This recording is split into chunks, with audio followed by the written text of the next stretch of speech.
जिनकी प्रिपरेशन अभी ठीक ठाक चल रही है वो ये वीडियो ना देखें। ये वीडियो सिर्फ उन बच्चों के लिए डिज़ाइन की गई है जो अभी कंप्लीट ज़ीरो पे हैं या फिर सिर्फ 10 से 15% सिलेबस ही कर पाए हैं। देखो यार, अभी चल रहा है अगस्त और जनवरी अटेम्प्ट में बचते हैं हमारे पास अराउंड 5 महीने। अगर तुम्हारी प्रिपरेशन अभी ज़ीरो पे है तो प्रैक्टिकली देखा जाए तो it is impossible to score above 99 percentile in January attempt. But अगर अभी तुम जाग गए और जान अटेम्प्ट में एक डिसेंट परसेंटाइल लाइक 97 to 98 लाकर अप्रैल अटेम्प्ट और एडवांस पे फोकस किया तो वो दिन भी दूर नहीं है when you will thank yourself that you clicked on this video. तो सीधा पॉइंट पे आते हैं। Each of physics, chemistry and maths में हम चैप्टर वाइज बात करेंगे कि कितने नंबर ऑफ डेज में वो पूरा हो जाना चाहिए, क्या डूज हैं और क्या डोंट्स हैं और क्या बेस्ट रिसोर्सेस हमें फॉलो करने चाहिए। कमिंग टू फिजिक्स, तो पूरे सिलेबस को हम ब्रॉडली 5 पार्ट्स में बांट सकते हैं: mechanics, heat and thermo, electromagnetism, optics और मॉडर्न फिजिक्स। सबसे पहले बात करते हैं मैकेनिक्स पे। तो ये है तुम्हारे 5 मैकेनिक के चैप्टर्स। यूनिट्स एंड डायमेंशंस को हम एंड ऑफ सिलेबस में करेंगे क्योंकि वर्नियर कैलिपर और स्क्रू गॉज में आजकल डायरेक्ट फार्मूला बेस्ड क्वेश्चंस ही आ रहे हैं, इसलिए कम टाइम में भी हो जाएगा बाद में। अब जो ये मैकेनिक्स है ये पूरी एंटायर फिजिक्स का बेस है। इसमें सारे फंडामेंटल्स तुम सीखते हो और बाद में इलेक्ट्रोस्टैट्स वगैरह क्लास 12 के चैप्टर्स भी करते हुए इसका यूज आता है। इसमें मिक्स क्वेश्चंस आ जाते हैं, इसलिए फंडामेंटल्स हमें पहले से क्लियर करके रखने हैं। एंड ऐसा भी नहीं है कि काफ़ी टफ है। कुछ स्टैंडर्ड टाइप के क्वेश्चंस होते हैं, इनके सॉल्व करने के कुछ स्टैंडर्ड मेथड्स होते हैं, उन्हें अगर फॉलो करा जाए तो इसके सवाल ऐसे बनते हैं। बाकी एक और चीज़, मैकेनिक्स करते हुए डायग्राम्स और फिगर्स ज़रूर बनानी है। इससे तुम्हें एक्चुअली में आइडिया लगेगा क्वेश्चन में चल क्या रहा है और सॉल्व करने में काफ़ी ईजी हो जाएगा, इसलिए डायग्राम्स और फिगर्स ज़रूर बनानी है। अब नंबर ऑफ डेज पे आते हैं। सो पूरी मैकेनिक्स हमारी 30 दिन दैट इज़ 1 महीने में हो जानी चाहिए। 5 चैप्टर बताया मैंने तुम्हें, 30 divide by 5 that is 6 days पर चैप्टर आएगा। तो तुम्हें इतना टाइम मिल रहा है, इसके हिसाब से एडजस्ट कर लेना। 30 दिन से लेट तो पर मत करना। Now coming to heat and thermodynamics, तो इसमें हमारे बचे हुए 11th के चैप्टर्स आ जाते हैं that is solids and fluids, thermo, KTG, oscillations and waves. अब सॉलिड्स एंड केटीजी ऐसे चैप्टर्स हैं तुम्हारे एक दिन में हो जाएंगे, तो इन पे ज़्यादा टाइम वेस्ट मत करना। दूसरा फ्लूइड्स एक ऐसा चैप्टर है जो ईजी है पर बहुत लेंथी है, काफ़ी सारे टॉपिक्स हैं इसमें। तो अब इसमें ऐसे भी काफ़ी कॉम्प्लेक्स कॉन्सेप्ट्स हैं जिनके बारे में तुम हायर स्टडीज़ बीटेक वगैरह में पढ़ते हो। तो अगर कोई कॉन्सेप्ट समझ ना आए तो अटक मत जाना, बस फॉर्मूला रट लिया और आगे बढ़ जाना।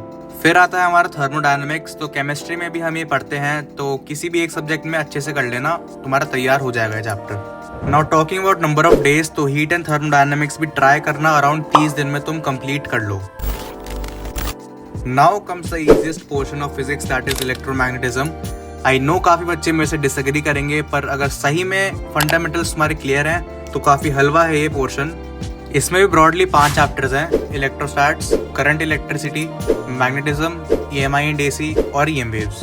अब इस पोर्शन में फॉर्मूले ही इतने हैं कि तुम्हारी पेन की इंक खत्म हो जाएगी लिखते लिखते, पर फॉर्मूलेज इसके खत्म नहीं होंगे। तो इसलिए फॉर्मूलेज तुम्हारे टिप्स पे होने चाहिए। इसके लिए तुम एडिनिटी की फॉर्मूले मैराथन देख सकते हो ऑन यूट्यूब। 2 पार्ट्स में है, एक 11th का है, एक 12th का है।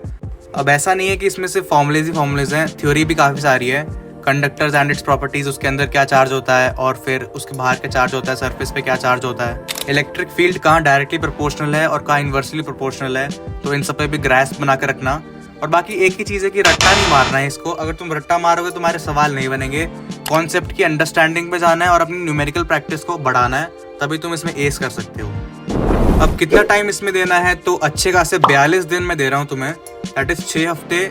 इतना टाइम इनफ है एक डिसेंट अंडरस्टैंडिंग बिल्ड करने के लिए। बात करते हैं ऑप्टिक्स की, तो इसमें है सिर्फ 2 chapters, namely ray optics and wave optics. Ray optics थोड़ा टफर साइड पे है और वेव ऑप्टिक्स कंपैरेटिवली थोड़ा इजी है। विदाउट विजुअलाइजेशन तुम इसे नहीं कर सकते। कहाँ से रेज आ रही हैं, कहाँ पे कन्वर्ज कर रही हैं, कहाँ डाइवर्ज कर रही हैं, ये सब तुम्हारे दिमाग में एक अच्छी इमेज सेट होनी चाहिए।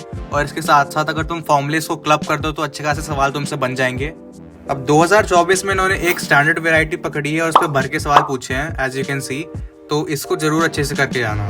अब नंबर ऑफ डेज की बात करें तो ऑप्टिक्स दोनों चैप्टर में तुम्हें मैक्सिमम 15 दिन लगने चाहिए। इसको 70:30 रेशियो में लेके चलना। रे ऑप्टिक्स में अराउंड 9 to 10 डेज और वेव ऑप्टिक्स में अराउंड 4 से 5 दिन। Last but not the least modern physics पे आते हैं। बेसिकली 3 ही चैप्टर्स हैं इसमें: dual nature of matter, atoms and nuclei और सेमीकंडक्टर्स। अब ये एक ऐसा पोर्शन है जो काफ़ी लो इनपुट मांगता है तुम्हारे से और काफ़ी हाई वेटेज निकाल के देता है। 2 से 3 क्वेश्चन हर शिफ्ट में से ज़रूर आते हैं और काफ़ी इजी होते हैं। एंड ये एक इंडिपेंडेंट यूनिट है, इसके लिए तुम्हें पहले से कुछ और पढ़ने की जरूरत नहीं पड़ती है, इसलिए इसको गलती से भी मिस मत करना। दूसरा, ग्राफ्स इसमें काफ़ी सारे होते हैं। जीनर डायोड में जो हमारा ग्राफ होता है V वर्सेस I का, और हमारा इंटेंसिटी वर्सेस फ्रीक्वेंसी ग्राफ, और अप्लाइड पोटेंशियल करंट का graph in atoms and nuclei dual nature, तो ये सारे ग्राफ्स का ध्यान रखना। और तीसरा पॉइंट, काफ़ी डिलीटेड सिलेबस भी हुआ है इसमें, जैसे रेडियो एक्टिविटी वाला पोर्शन और ट्रांजिस्टर्स, तो उसे पढ़ने में अपना टाइम वेस्ट मत करना। Talking about time to complete, तो मैक्सिमम 15 दिन में ये कर लेना, और अगर 15 बोला है तो 15 ही होना चाहिए, वो 16 नहीं होना चाहिए। अब पूरा सिलेबस ब्रेकडाउन तो हमने कर लिया, अब बात करते हैं रिसोर्सेज पे। तो पहला, PW ने एक नई सीरीज लॉन्च करी है यूट्यूब पे फ्री ऑफ कॉस्ट, जेई वाला चैनल पे। इसमें 11th खुद राजवंत सर पढ़ाने वाले हैं, तो इसे भी तुम देख सकते हो।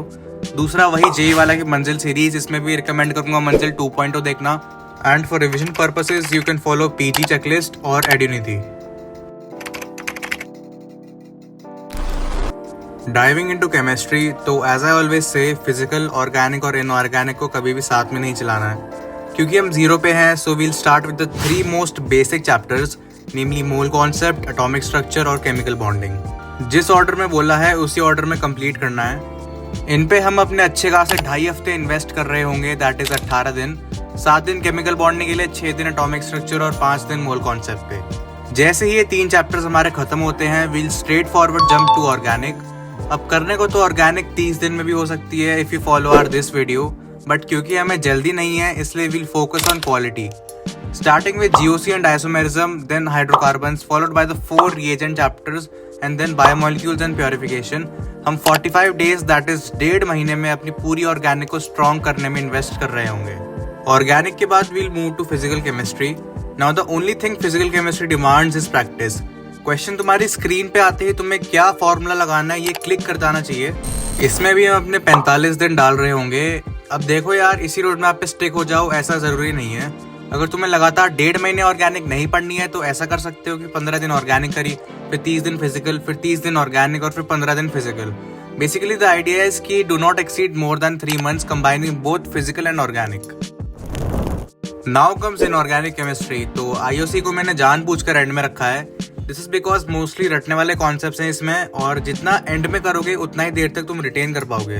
अब 5-6 साल पहले तक तो बच्चों को सबसे टफ केमिस्ट्री में इनऑर्गेनिक ही लगती थी, but that's not the case anymore, क्योंकि इनऑर्गेनिक में अब ऐसा सब्जेक्ट बन गया है जो कम टाइम में तुम्हें ज्यादा नंबर इंश्योर करता है।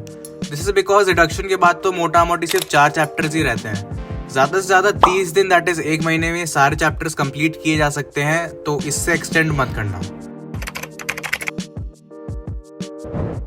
Now moving on to resources, तो पहला है अर्जुना जेई चैनल और लक्ष्य जेई चैनल।